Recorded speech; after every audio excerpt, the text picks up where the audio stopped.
Dieu qui nous a conduits en cellule et Dieu qui nous accorde la grâce d'être là cet après-midi, ce soir. Le Dieu qui met toutes les choses en notre faveur, qui fait concourir toutes choses afin que nous puissions bénéficier pleinement de toutes les grâces qu'il a déversées pour nous. Est-ce que nous pouvons acclamer les dieux puissants, les dieux incomparables? Il n'y a point d'autre Dieu devant sa face.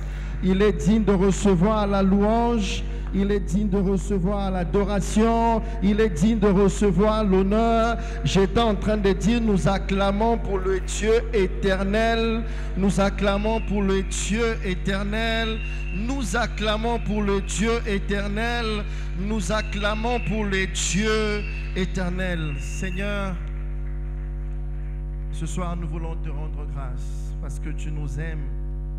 Et nous rassembler ici dans ta présence est un signe de ton amour, Seigneur.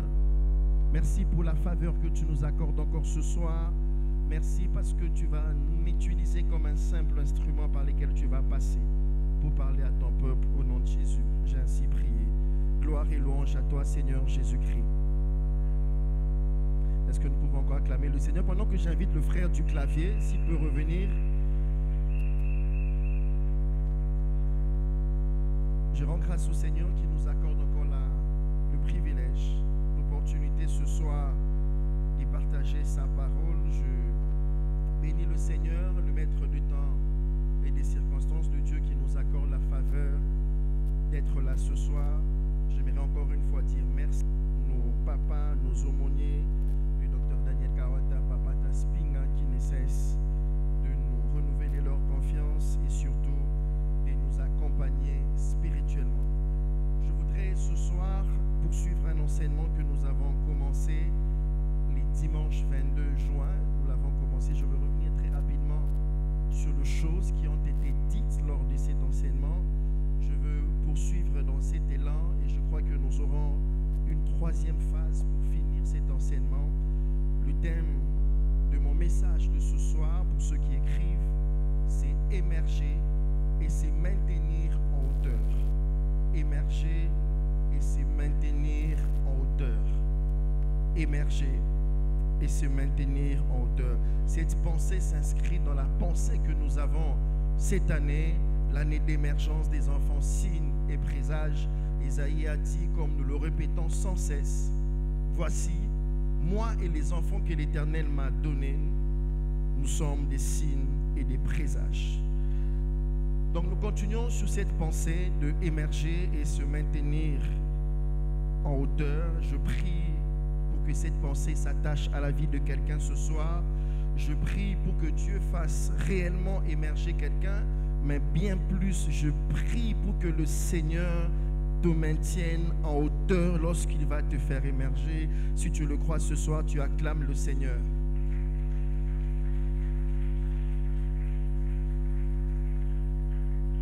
Comme je le dis, nous poursuivons avec la deuxième partie de ce message. La fois passée, j'avais dit qu'il y avait 3 choses que nous avons essayé d'évoquer sur le 8 principes, le 8 clés que nous puisons dans la vie de David. Nous avons parlé de 3 clés. Ce soir, nous allons finir la 3e clé parce que nous ne l'avons pas fini la fois passée. Et ensuite, nous allons aborder 2 autres clés. Je crois que par la grâce du Seigneur, nous allons finir par une troisième partie où nous toucherons aux 3 dernières clés qui nous restent. J'aimerais nous inviter à nous lever. Nous voulons lire la parole du Seigneur très respectueusement. Je nous invite à nous lever. Nous voulons lire la parole du Seigneur. Nous lisons 2 passages. Il y aura d'autres passages que nous lirons plus tard. Nous lisons dans 1 Chronique chapitre 29, le verset 26 à 30. 1 Chronique chapitre 29, du 26e au 30e verset. Et nous allons lire ensuite Genèse chapitre 49, du 8e au 12e verset. 1 Chronique chapitre 29, le 26e au 30e verset. La Bible dit ceci. David, fils d'Israël, régna sur tout Israël. Les temps qu'il régna sur Israël fut de 40 ans. À Hébron, il régna 7 ans. À Jérusalem, il régna 33 ans. Le verset suivant, il mourut dans une heureuse vieillesse. Je prie que cela soit attaché à la vie de quelqu'un. Écoutez ce que la Bible ajoute, rassasié de ce jour. Je prie que tu sois rassasié de jour que le Seigneur t'accorde sur cette terre des richesses et de gloire. Et Salomon, son fils, régna à sa place. Les actions du roi David, les premières et les dernières, sont écrites dans le livre de Samuel, le voyant, dans le livre de Nathan, le prophète, et dans le livre de Gad, le prophète. Avec tout son règne et tous ses exploits, et ce qui s'est passé de son temps, soit en Israël, soit dans tout le royaume des autres pays. Genèse chapitre 49, le dernier passage que nous allons lire ensemble. Genèse chapitre 49, le verset 8 au verset 12. Judas, verset 8, tu recevras les hommages de tes frères, ta main sera sur la nuque de tes ennemis, les fils de ton père se prosterneront devant toi. Judas est un jeune lion. Tu reviens du carnage, mon fils. Il ploie les genoux, il se couche comme un lion, qui le fera lever? Le verset 10, retenez ceci, le sceptre ne s'éloignera point de Judas, ni les bâtons souverains d'entre ses pieds, jusqu'à ce que vienne le Shiloh et que le peuple lui obéisse. Il attache à la vigne son âne et au meilleur cep le petit de son ânesse. Il lave dans le vin son vêtement et dans le sang de raisin son manteau. Il a les yeux rouges de vin et les dents blanches de lait. Parole du Seigneur, nous acclamons la parole du Seigneur alors que nous reprenons nos places. Est-ce que le frère du clavier n'est pas toujours là? J'aimerais circonscrire le texte que nous avons lu dans 1 Chronique chapitre 29, le verset 26. La Bible nous présente la belle conclusion de la vie de David. Il a émergé, mais il a aussi su se maintenir en hauteur. Non seulement qu'il est monté, non seulement qu'il a atteint les fonctions royales, mais comme nous l'avons vu la fois passée, David a su se maintenir en hauteur. Le deuxième texte que nous avons lu dans la parole du Seigneur, dans Genèse chapitre 49, ça nous rapporte plutôt des paroles qui ont été prononcées avant que David ne vienne sur terre même, plusieurs siècles avant que David n'occupe sa fonction royale. Ce soir, comme nous l'avons fait pour le message que nous avons présenté précédemment par rapport à cette pensée, nous allons essentiellement étudier le principal clé qui ont permis à David non seulement d'être dans la royauté, mais aussi de se maintenir en hauteur. Je lève ma main ce soir et je prie pour que la vie de quelqu'un sur terre ne soit pas un passage à vide. Je lève ma main et je prie ce soir pour que non seulement toi tu puisses émerger, mais que la génération qui est attachée à ta vie émerge et demeure sur les hauteurs au nom puissant de Jésus. La fois passée, j'ai rappelé que ce message s'annonce à plusieurs personnes qui sont en ces lieux. La pensée de ce message est une pensée qui s'adresse aux personnes qui ont reçu la promesse de l'émergence, et nous l'avons tous reçue pour cette année, et qui croient que cette promesse est réelle malgré les circonstances. Ce message s'adresse à ceux qui croient que Dieu les a appelés à des fonctions, des responsabilités. Ce message s'adresse aux personnes qui se posent des questions sur leur avenir. Mais je crois que ce message s'adresse à quelqu'un ce soir. J'aimerais même dire que ce message est un message prophétique pour des personnes dans cette paroisse que Dieu va positionner dans des fonctions, des responsabilités. Je crois que cette personne était en cellule. J'étais en train de dire que ce message s'adresse aux personnes dans cette paroisse. Je ne suis pas en train de parler d'ailleurs. Je suis en train de dire que ce message s'adresse aux personnes de cette paroisse que Dieu veut positionner dans des fonctions de responsabilité. Dans la première partie, nous avons partagé sur 3 clés pour émerger. Je crois que le Seigneur nous accordera la grâce de compléter 2 autres clés en finissant la 3e qui est attachée. Je rappelle que la première clé que nous avons dit qui a permis à David d'émerger et de se maintenir en hauteur, la première clé, c'est que David s'attachait à la source. Et il y avait 2 principales sources que nous avons évoquées la fois passée, c'est la parole et les promesses de Dieu. Lorsque vous lisez le texte que nous avons lu dans Genèse chapitre 49, vous vous rendez compte que les promesses attachées à la fonction royale de David n'étaient pas seulement effectives lorsque David est devenu roi, mais ces promesses ont été prononcées plusieurs siècles avant qu'il ne devienne roi. Saül était la réponse à la demande du peuple qui a demandé un roi, mais David était la réponse venant du cœur de Dieu. La source du pouvoir de David, de Saül, j'allais dire, était le cœur du peuple parce que c'est le peuple qui l'a réclamé. Mais la source de pouvoir de David, c'était le cœur de Dieu. Et ce soir, j'ai la joie de dire à quelqu'un, la source de ta force, la source de ton émergence, c'est le cœur de Dieu. Si aucun homme est capable de toucher le cœur de Dieu, il n'y a aussi aucun homme qui pourra affecter ta destinée, la destinée de l'émergence qui est attachée à ta vie. Lorsque nous lisons ce texte, nous nous rendons compte que plus loin, David d'ailleurs le dit, et nous l'avons mentionné, j'aimerais revenir sur ça, dans le psaume 119 au verset 105, la Bible dit ceci: ta parole est une lampe à mes pieds et une lumière sur mon sentier.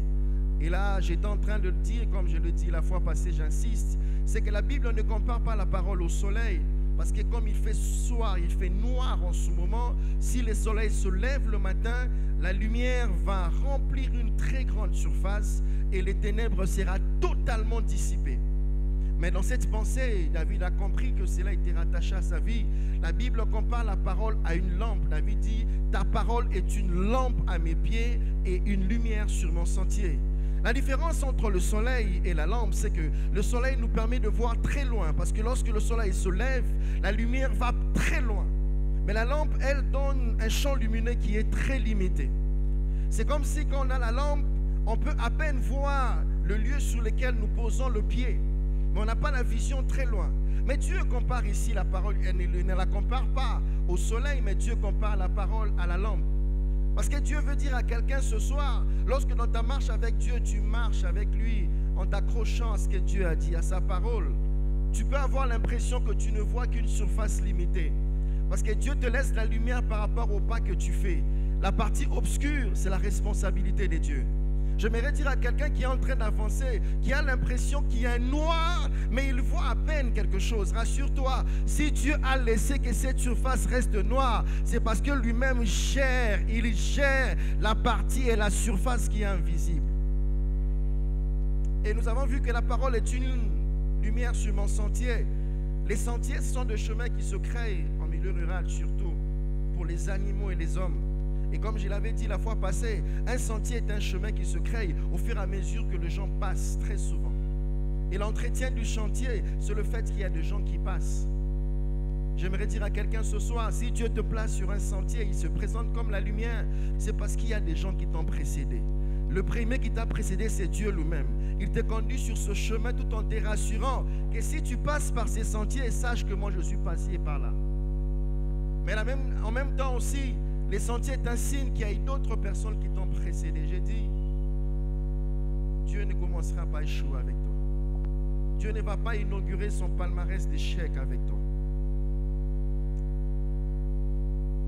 Il y a eu des gens qui sont passés par ce que tu es en train de vivre et Dieu a manifesté sa puissance. Il a démontré qu'il était un Dieu devant qui rien n'est impossible. S'attacher à sa source, la parole et les promesses de Dieu.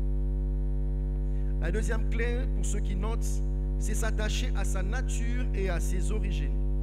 Il y a deux choses que nous allons acquérir simplement à cause de notre nature d'enfant de Dieu. Quand vous lisez la promesse qui était rattachée à la tribu de Juda, le sceptre royal était attaché à la tribu de Juda. Saül pouvait tout faire, mais comme il était de la tribu de Benjamin, il fallait que le trône soit retiré. Simplement parce que la promesse était attachée à la nature à la tribu de Juda. J'aimerais dire encore à quelqu'un ce soir, il y a des promesses, il y a des choses qui sont attachées à ta nature d'enfant de Dieu. Les gens ne comprendront pas comment tu es arrivé là. Les gens ne comprendront pas comment tu as bénéficié de cette faveur. Les gens ne comprendront pas comment tu as atteint cette position. Ce soir, j'aimerais dire à quelqu'un, il y a des choses qui ne sont pas attachées à ta nature, de la tribu de laquelle tu proviens, mais à des choses qui sont attachées à ta nature céleste d'enfant de Dieu. Je prie ce soir pour qu'un ayant droit des promesses divines puisse vivre cela au nom de Jésus. Même la maladie qui résiste, il y a une promesse faite à la croix. Par ses meurtrissures, nous sommes guéris. La troisième clé, c'est par là que nous allons commencer notre message de ce soir. Nous l'avons intitulé de l'onction royale au trône royal. S'attacher à ses origines, s'attacher à sa source d'abord, qui est la parole de Dieu et les promesses de Dieu, s'attacher à ses origines et à sa nature. La troisième clé, c'était de l'onction royale au trône royal. Et là, nous avons mentionné quatre notions importantes. Nous avons commencé par donner 2 notions. Ce soir, nous allons ajouter 2 autres notions et nous verrons 2 autres clés à partir desquelles nous allons prier. La première notion que Dieu nous donne, c'est la notion du temps. J'étais en train de dire, c'est que de l'onction royale au trône royal, David avait un modèle.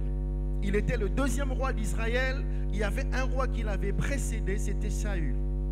Et lorsqu'il se réfère à la vie de Saül, lorsque Saül a reçu l'onction royale, il s'est passé à peine quelques jours pour qu'il soit établi sur le trône royal. Alors David, lorsqu'il a reçu l'onction royale, il savait que ce qui s'est passé avec Saül devait aussi se passer avec lui. Donc il fallait quelques jours seulement pour qu'il occupe le trône royal. C'est pourquoi le jour où il se présente devant la situation de Goliath, écoutez ce que David dit, il pose la question, qu'est-ce qui arriverait à la personne qui va tuer ces Philistins? Parce qu'il était curieux de se dire, certainement le trône reviendra à celui qui tuera. Du reste, j'ai reçu l'onction et le modèle que moi j'ai, c'est le modèle des personnes qui reçoivent le trône après quelques jours. Mais il s'est passé plusieurs années, parce qu'au-delà du temps que David va avoir sur le trône, la différence qu'il y avait entre Saül et David, c'est que le trône de Saül est un trône passager. Mais la promesse attachée au trône de la tribu de Juda, c'était un trône qui demeure. J'aimerais dire à quelqu'un, tu peux avoir l'impression que ta situation traîne par rapport à celle des autres, mais rassure-toi que les résultats que Dieu veut produire avec toi est totalement différent de ce que Dieu a fait avec les autres. La deuxième clé, nous avons vu les circonstances. Comme je l'ai dit, la parole de Dieu est une lumière sur nos sentiers. Dieu nous a précédés. Il y a des gens qui ont vécu des choses que nous vivons, mais Dieu nous a précédés au travers de la vie de ce gens. La troisième chose que j'aimerais que nous puissions retenir de l'onction royale au trône royal, c'est le brisement. Le brisement.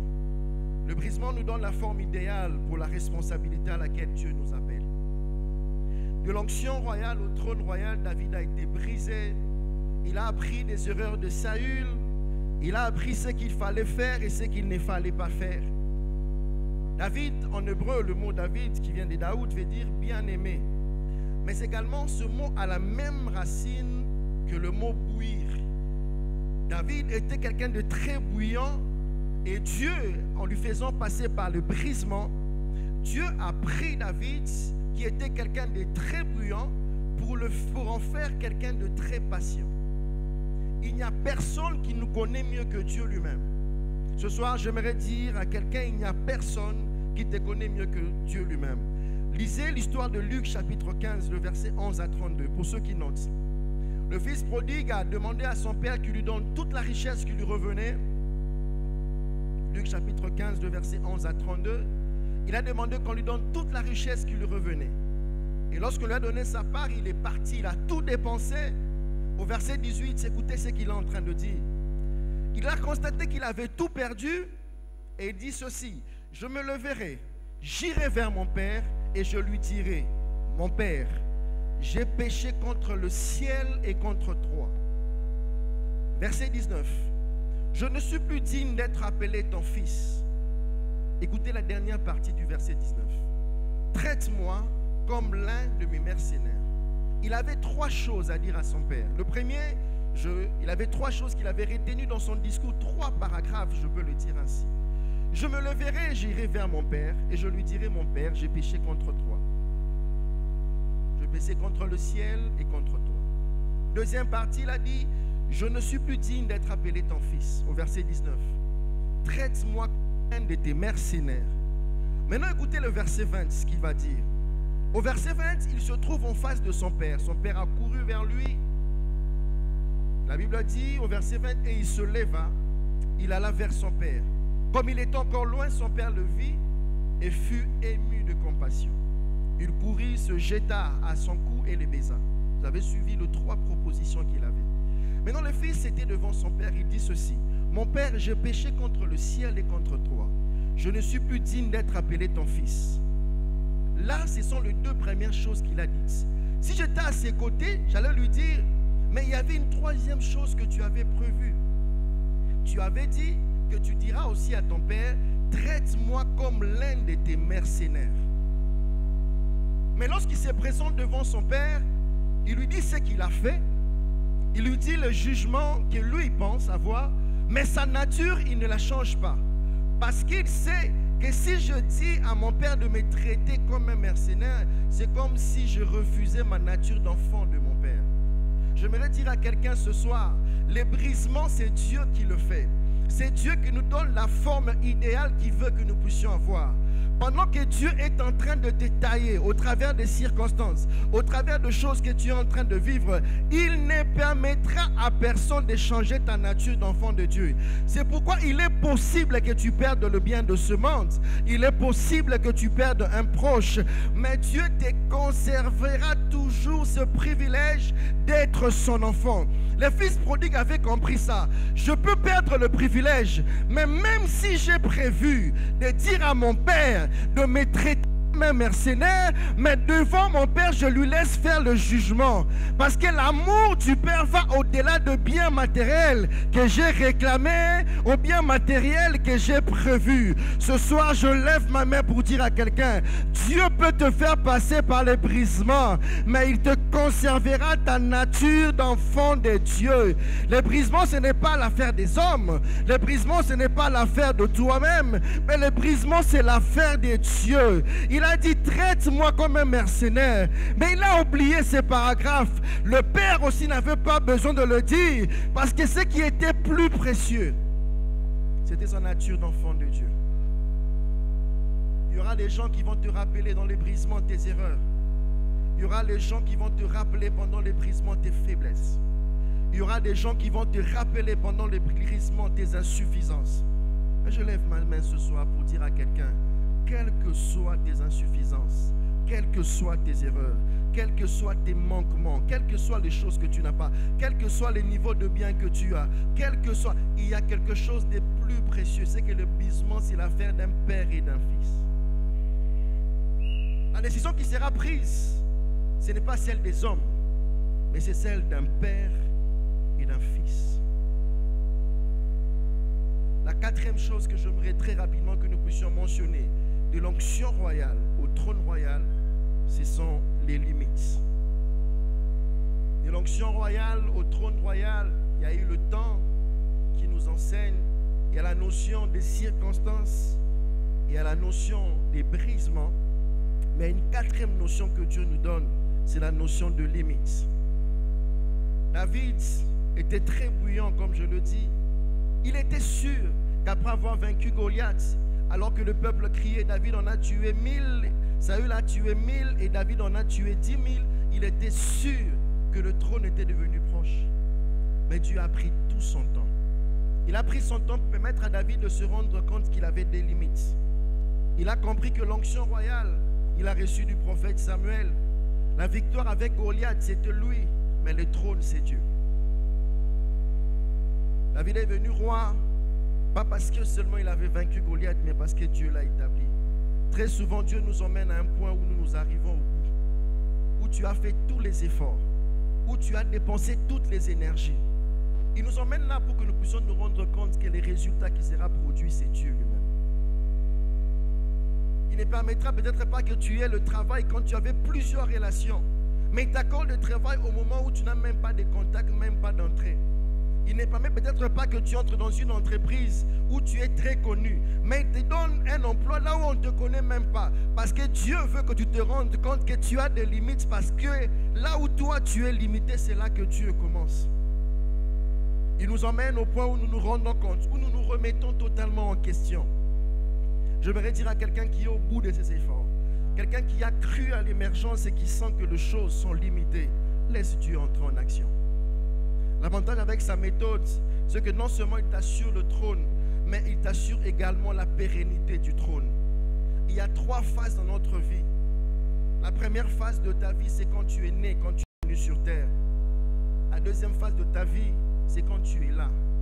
Et la troisième phase, c'est ton départ, ta mort. Pour ta venue, Dieu n'a pas demandé ni ton avis, ni celle des hommes.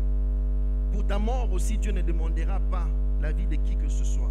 Penses-tu seulement qu'il y a une étape de ta vie qui va échapper au Seigneur? Si pour ta vie, il n'a demandé l'avis de personne. Si pour ta venue sur la terre, il n'a demandé l'avis de personne. Si pour ta mort, Dieu ne consultera même pas tes proches. Penses-tu seulement que la partie de ta vie sur terre, c'est celle qui sera compliquée pour le Seigneur? J'aimerais le dire à quelqu'un ce soir. Dieu n'a pas besoin de la vie des hommes pour te bénir. Dieu n'a pas besoin de la vie des hommes pour te faire émerger. Ils te poseront la question comment, mais on ne savait pas.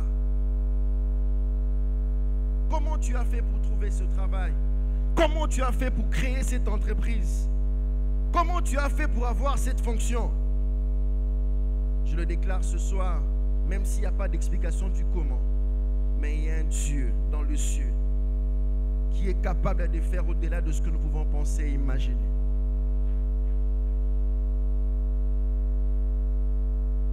Les limites. Dieu t'emmène dans une dimension où tu constates que j'ai mes limites. Dans une dimension où les paroles ne suffisent pas. Dans une dimension où les contacts ne suffisent pas. Quand tu te rends compte que j'ai fourni trop d'efforts, rassure-toi qu'il y a un Dieu qui est capable. La quatrième chose, la quatrième clé.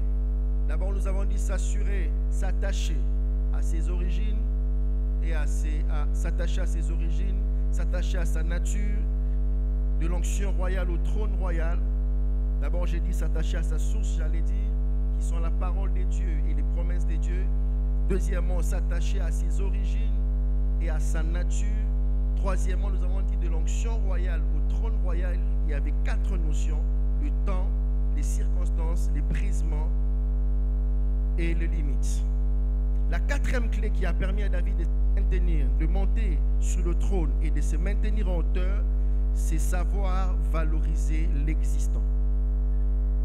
Savoir valoriser l'existant. Savoir valoriser ce que tu as. 1 Samuel chapitre 17, versets 26 à 28, écoutez ce que David dit. David dit aux hommes qui se trouvaient près de lui: que ferait-on à celui qui tuera ce Philistin et qui ôtera l'opprobre des déçus d'Israël? Qui est donc ce Philistin? C'est un circonscrit pour insulter l'armée du Dieu vivant. Le peuple, répétant les mêmes choses, lui dit: c'est ainsi que l'on fera à celui qui le tuera. Eliab, son frère, qui avait entendu parler à ses hommes, fut enflammé de colère contre David et dit: pourquoi es-tu descendu?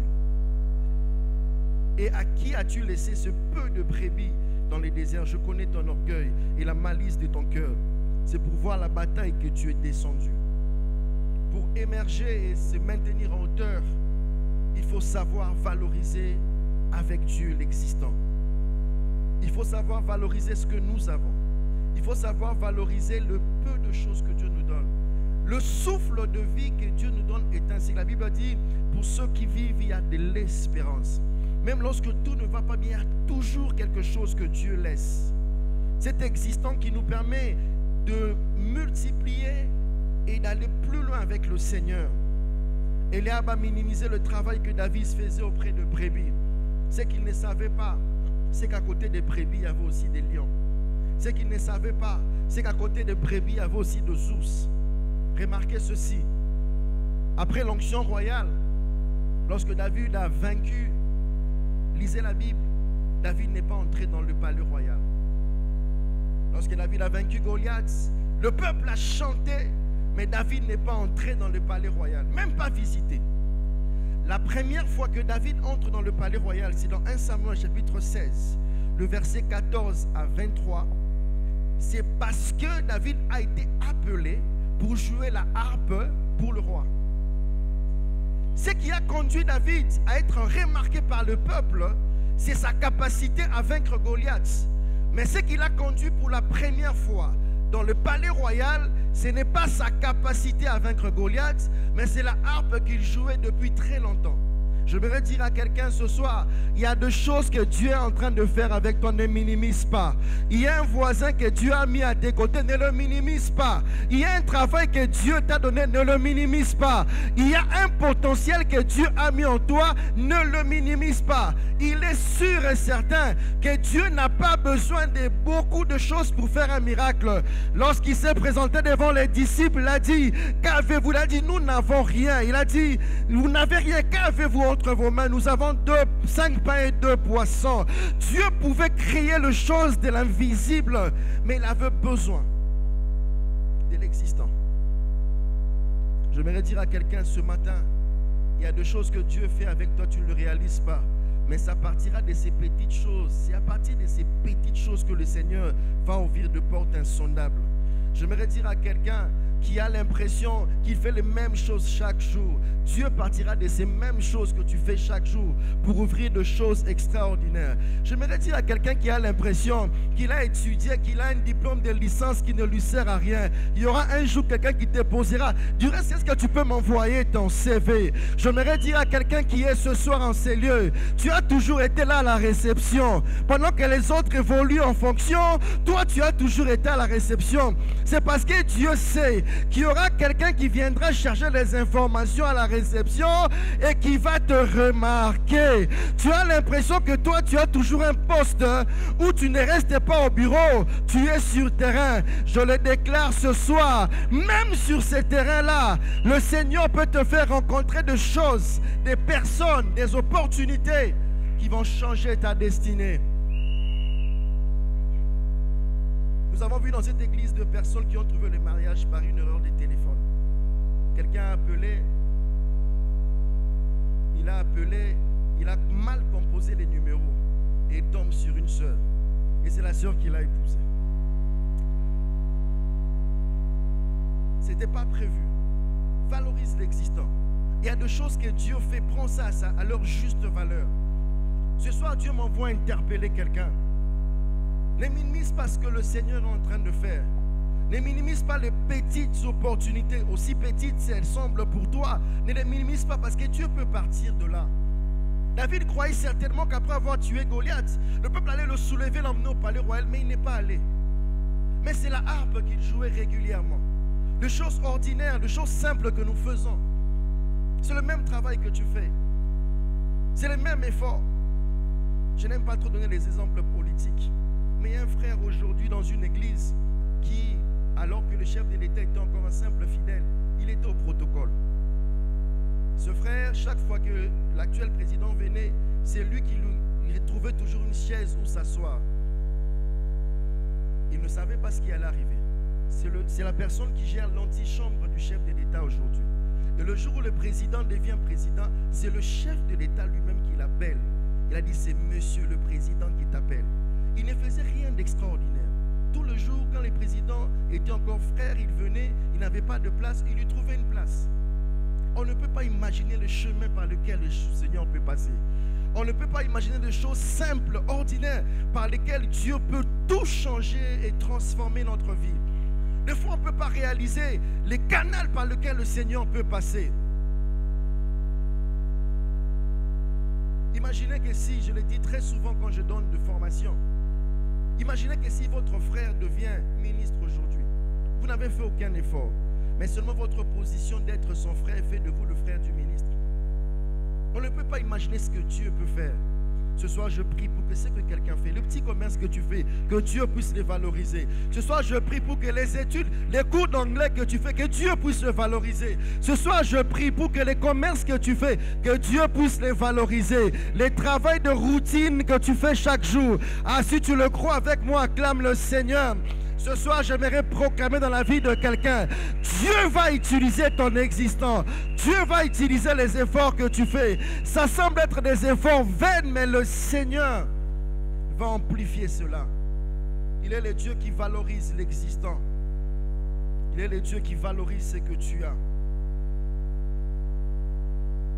La cinquième clé pour émerger et se maintenir en hauteur, c'est donner à Dieu sa place.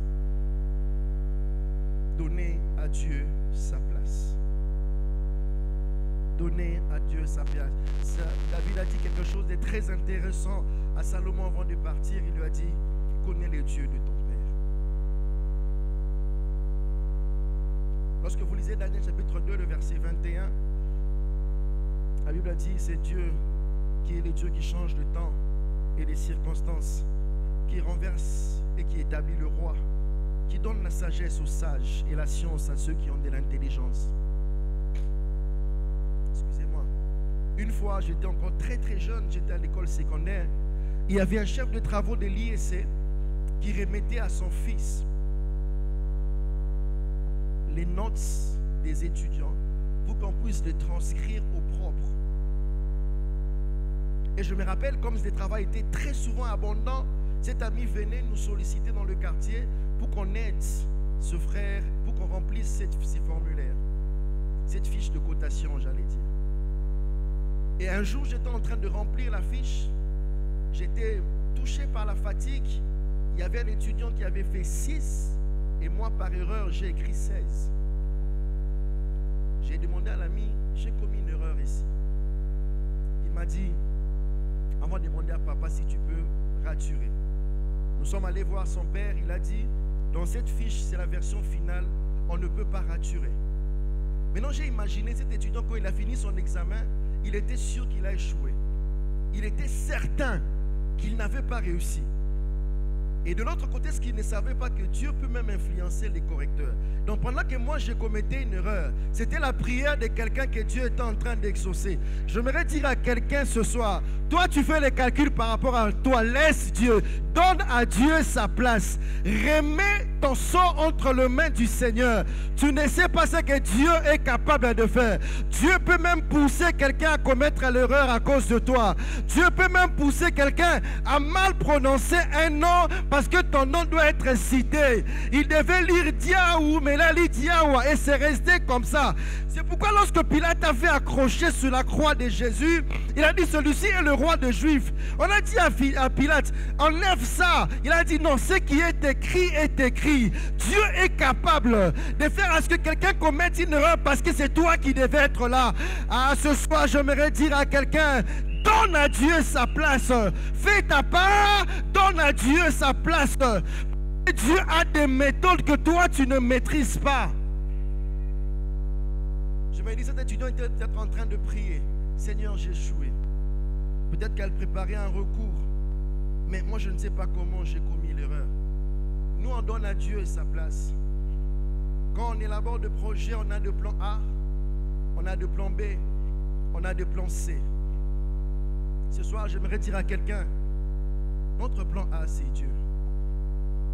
Le plan B, si le plan A ne marche pas, parce que le plan A, c'est Dieu. Si le plan A ne marche pas, essaye le plan B, parce que le plan B, c'est aussi Dieu.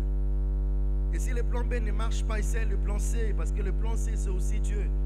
Si le plan C ne marche pas, j'aimerais te dire ce soir, essaye le plan D, parce que nous, notre plan D, c'est Dieu. Et si toutes les lettres de l'alphabet ne suffisent pas, quand tu seras à Z, essaie encore avec Dieu. Même si ça ne marche pas, nous n'avons pas d'autre rédempteur. Nous savons que nos regards sont tournés totalement vers Dieu. Même si les choses semblent être compliquées maintenant, même si les choses ne trouvent pas des questions, ne trouvent pas des réponses en ce moment, nos regards sont fixés vers Dieu. Tu veux émerger et rester en hauteur. Tu veux émerger et te maintenir en hauteur. Donne à Dieu sa place. Fais ta part, donne à Dieu sa place. Lorsque Jésus se présente, lorsque Jésus se présente devant la famille de Lazare, Jésus a fait plusieurs miracles et la Bible dit très clairement qu'on n'a pas pu tout écrire parce qu'il y en avait tellement. Ce jour-là, les sœurs de Lazare avaient une information. Que lorsque Jésus a guéri la fille de Jairus, c'était le même jour. Il avait appris qu'elle était décédée. Jésus est allé, il l'a ressuscité, elle est revenue à la vie. Lorsque Jésus, un autre récit de résurrection qui est mentionné dans la Bible parce qu'il y en a 3 essentiellement. Lorsque Jésus a redonné la vie au fils de la veuve de Naïn, c'était le jour où on allait à l'enterrement. La personne n'était pas encore enterrée, elle était décédée. On a quitté la maison, on voulait l'enterrer. Et là, Jésus a été ému de compassion en voyant cette veuve pleurer son fils unique. Jésus l'a ressuscité. Mais ce jour-là, ils avaient un frère. Lui, il était mort depuis plusieurs jours. Ça veut dire que ce n'était pas le cas de la fille de Jairus. Il savait que pour le cas de la fille de Jairus, c'était spontané. Le même jour, il est parti, il l'a fait. Il savait aussi que pour le cas du fils de la veuve de Naïn, c'était avant qu'ils ne soient enterrés. Mais ils ne pouvaient pas croire parce que leur cas était un cas nouveau, un cas exceptionnel. Là, il était déjà mort, il était enterré, il sentait. C'est trois types de situations et d'interventions que nous avons de Dieu. J'aimerais bien dire, mieux dire, j'allais dire, c'est trois types de solutions. De fois face aux choses que nous vivons, nous avons besoin de solutions immédiates. Quand on pense à l'émergence, on a tellement besoin de solutions immédiates. Des solutions qui sont rationnelles. On pose le problème, Dieu apporte la solution. C'est le cas de la fille de Jairus. Le deuxième cas, nous avons aussi besoin de solutions compréhensibles. Ça veut dire que même si il est mort, mais comme on n'a pas encore enterré, ça se comprend, il peut se réveiller. Peut-être que ce n'était qu'un coma. Peut-être qu'il n'était pas mort. On a besoin de fois de voir des solutions incompréhensibles. Mais devant la tombe de Lazare, ce n'était pas une solution rationnelle. Ce n'était pas une solution compréhensible. Mais cette fois-là, c'était une solution surnaturelle. Tu as l'impression que le cas des autres sont allés très vite. Tu as tellement été rapide dans la résolution du problème que tu as une comparaison. Tu as l'impression que pour le cas d'autres encore, les solutions rationnelles existent. Mais ton cas, quand tu regardes, il n'y a pas de solution immédiate. Il n'y a pas de solutions qui peuvent être rationnelles. Sache que ton cas a besoin d'une solution surnaturelle. Donne à Dieu sa place. Il est le Dieu qui peut faire des choses qui dépassent la raison humaine. Je me rappelle, avant de donner le dernier commentaire pour que nous puissions prier, une fois je suis allé, en 2005, je suis allé assister à une manifestation de la CADISEC et c'était au collège Boboto. Je suis arrivé très tôt. En arrivant très tôt, les protocoles n'étaient pas encore prêts. On m'a installé devant. Et quand la cérémonie a commencé, les diplomates étaient en train d'entrer, les directeurs de cabinet du président à l'époque étaient là, l'ancien cardinal qui est décédé, Mosengo, était là, et je me suis retrouvé sur une rangée avec des officiels, des ministres, j'étais encore très jeune, les DIRCAB et puis les cardinals. Maintenant, les protocoles se sont rendus compte qu'en fait, il y a quelqu'un qui ne devait pas être là. Vous savez, dans pareilles circonstances, on ne regarde même pas les protocoles. Parce que quand tu regardes, ils peuvent te faire un clin d'œil. J'étais devant en train de... J'ai dit, je ne bouge ni à gauche, ni à droite. Moi, je regarde devant. Moi, je n'ai pas de problème. Moi, je continue à regarder devant. Les protocoles étaient agités. J'ai senti l'agitation. J'ai dit, ces jeunes hommes-là, comment ils se retrouvaient là? Et à la fin, quand on a fini la cérémonie, tout naturellement, tous ceux qui étaient devant se saluent. Maintenant, même les diplomates se disaient, mais ces garçons ici à cet âge, comment ils se retrouvent là? Ils étaient en train de saluer, j'ai salué les cardinals, les DIRCAB parlaient, j'ai mis la main aussi, j'entendais. J'ai essayé de m'adapter à la circonstance. Alors à la fin, papa m'a demandé, Moana, yango yoza nani? Mais Dieu a permis que par erreur je me retrouve quelque part là. Il y a des gens qui vont penser t'avoir oublié. Je le déclare ce soir pour quelqu'un. Il y a des gens qui vont penser t'avoir oublié. Mais Dieu te positionne là. Il y a des gens qui vont penser que la place que tu occupes est la mauvaise. Mais c'est Dieu qui permet que tu es là. Que tu sois là, j'allais dire. Parce que lorsque ta visitation viendra, c'est là que Dieu veut que tu te trouves. Je le déclare ce soir sur la vie de quelqu'un. Si les gens t'ont positionné en pensant que là où tu es, tu vas échouer, Dieu te place là pour te démarquer. Tu seras sur des listes sur lesquelles ton nom n'était pas prévu.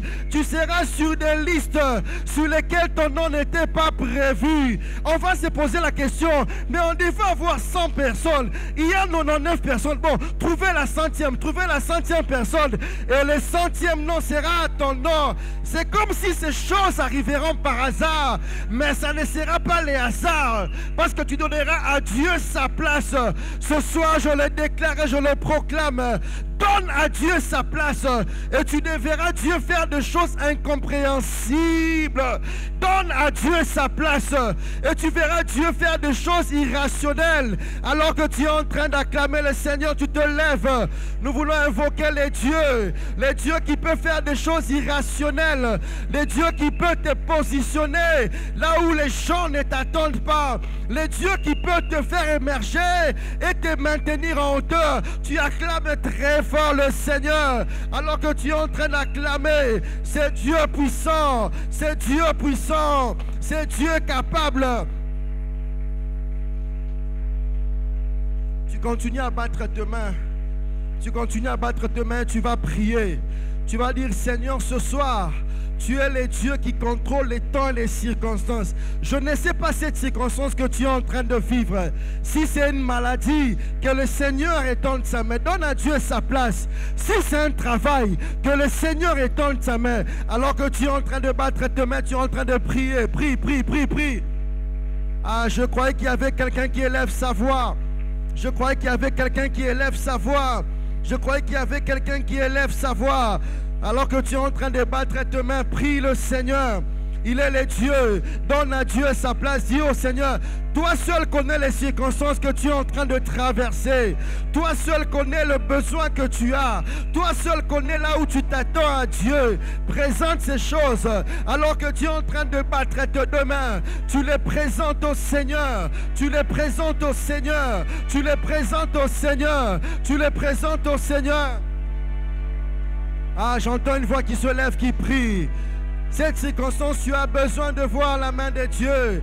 Par rapport à ces défis, tu as besoin de voir la main de Dieu. Donne à Dieu sa place. Donne à Dieu sa place. Donne à Dieu sa place.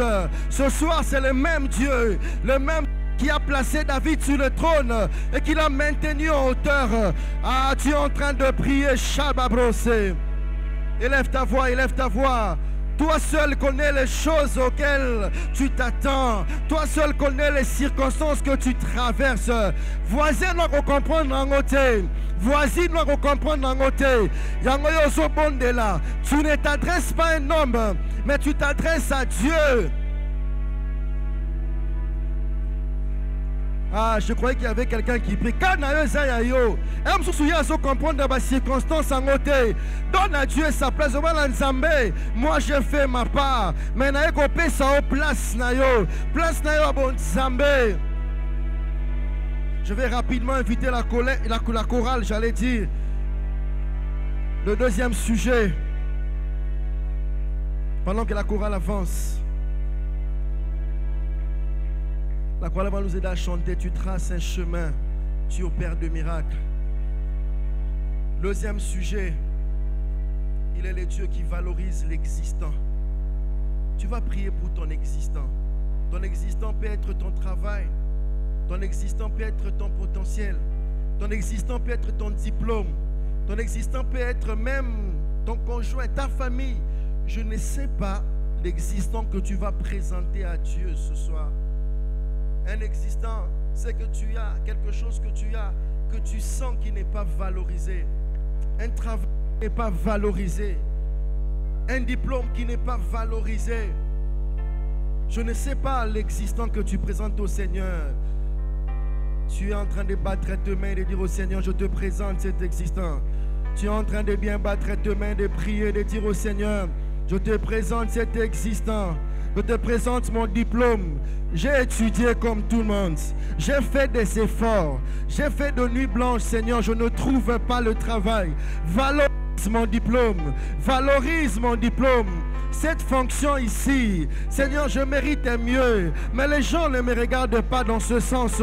Valorise mon travail. Mes enfants étudiés, mais ils ne sont pas stables. Valorise, Seigneur, les efforts que nous avons faits alors que tu es en train de battre tes deux mains. Tu es en train de prier. Prie, prie, prie, prie, prie, prie, prie. Prie, prie, je croyais qu'il y avait quelqu'un qui présente au Seigneur son existant. Quelqu'un qui dit au Seigneur, ce travail c'est toi qui dois le valoriser. Je n'ai pas étudié pour faire ce petit travail. Je l'ai fait, Seigneur. Toi valorise, valorise, valorise. Ah, tu présentes ton mari, ton conjoint. Seigneur, valorise mon existence. Valorise les choses que tu as mis à ma possession. Valorise les choses que tu as mis à ma disposition. Prie, prie. Je suis en train d'entendre quelqu'un qui bat les mains, qui élève sa voix, qui dit au Seigneur, je te présente mon existence. Je suis en train d'entendre quelqu'un. Je suis en train d'entendre quelqu'un qui élève sa voix, qui bat bien sur deux mains et qui dit au Seigneur, je te présente mon existence. Je te présente. Ce soir, je te présente mon existence, Seigneur. Ce soir, je te présente mon existence. Ce soir, je te présente mon diplôme. Ce soir, je te présente mon travail. Ce soir, je te présente mon mariage. Ce soir, je te présente mon commerce. Ce soir, je te présente, Seigneur. Tu es là. Prie, prie, prie, prie. Présent parmi nous. Et je t'adore. Alors que tu es en train. Et je t'adore. Tu es là. Prie, prie, prie, prie, prie. Présente au Seigneur. Présent parmi nous. Et je Prie, prie, prie, prie, prie. Présente au Seigneur ton existence. Présente au Seigneur ton existence. Tu es là, agissant. Prie, prie, prie, prie, prie, prie, prie, prie, prie. Au nom de Jésus. Au nom de Jésus. Au nom de Jésus. Au nom de Jésus.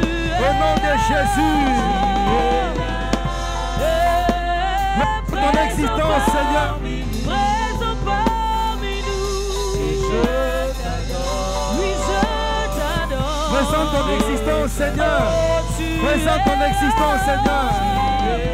Agissant parmi nous. Agissant parmi nous. Et je t'adore.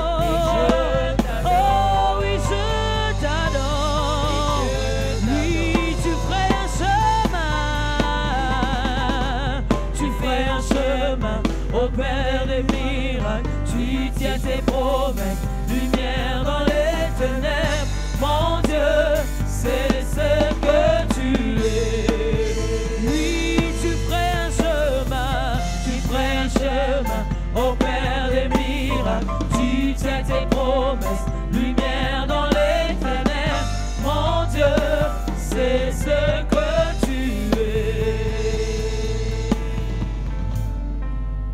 J'aimerais avant de finir que nous puissions. J'aimerais avant de finir que tu puisses lever ta main droite simplement. J'aimerais prier, Seigneur, ce soir je te présente ton peuple. Tu connais le besoin de chacun. Je prie au Dieu Tout-Puissant pour que tu agisses et que tu étendes la main dans la vie de quelqu'un ce soir. Je prie pour qu'un malade dans ces lieux soit guéri. Je prie pour que quelqu'un qui cherche de réponses à ces questions trouve des réponses. Ce soir, Seigneur, je prie pour qu'un miracle s'opère dans la vie de quelqu'un. Au nom de Jésus, nous avons ainsi prié. On acclame très fort le Seigneur.